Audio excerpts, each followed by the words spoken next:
The Mountain of Provision.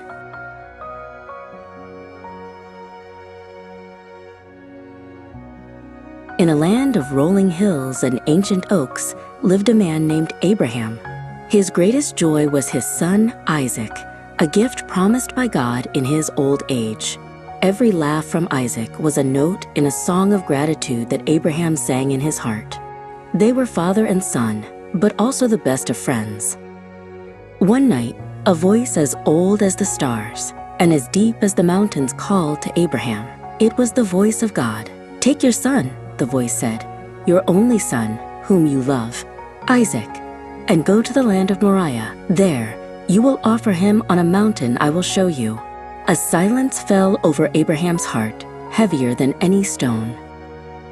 Before the sun had even thought of rising, Abraham was awake. He moved with a quiet purpose, saddling his donkey and splitting wood for the offering. He called 2 servants, and then he gently woke his son. There were no wasted movements, each action deliberate and weighed down by the command he had to obey. For 3 days, they traveled in silence. The landscape shifted from familiar hills to rugged, unknown country. On the morning of the 3rd day, Abraham looked up and saw the mountain, a lone peak touching the clouds. "Stay here with the donkey," he told his servants. "The boy and I will go over there to worship, and we will come back to you." As they climbed, the air grew thin. Isaac, who had been walking faithfully beside his father, finally spoke, his voice small against the wind. "Father?" he asked. "Yes, my son," Abraham replied, his voice thick with unspoken emotion. "The fire and the wood are here," Isaac said, "but where is the lamb for the offering?" The question pierced Abraham's heart. He stopped and looked at his beloved son, his faith a shield against his own breaking heart.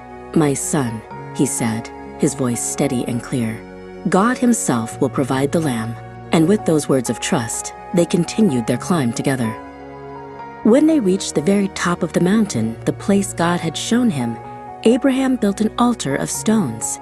He carefully arranged the wood upon it. Then, with tears he could no longer hold back, he gently bound Isaac and laid him upon the wood. The world seemed to fall silent. The wind ceased its blowing. The birds stopped their singing. Abraham reached out his hand, his fingers closing around the cold handle of the knife. He raised his arm, his love for God and his love for his son warring within him in this final, terrible moment of obedience.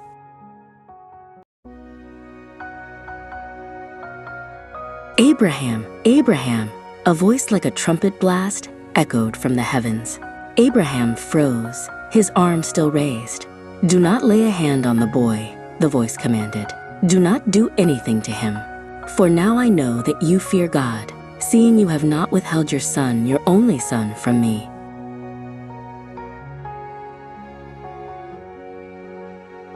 Abraham lowered his arm, his body trembling with relief. He looked up, and there, tangled by its horns in a nearby thicket, was a ram. Joy and gratitude flooded Abraham's soul. He untied his son, and together they offered the ram that God had provided. Abraham named that place, "The Lord Will Provide," a timeless reminder of God's faithfulness.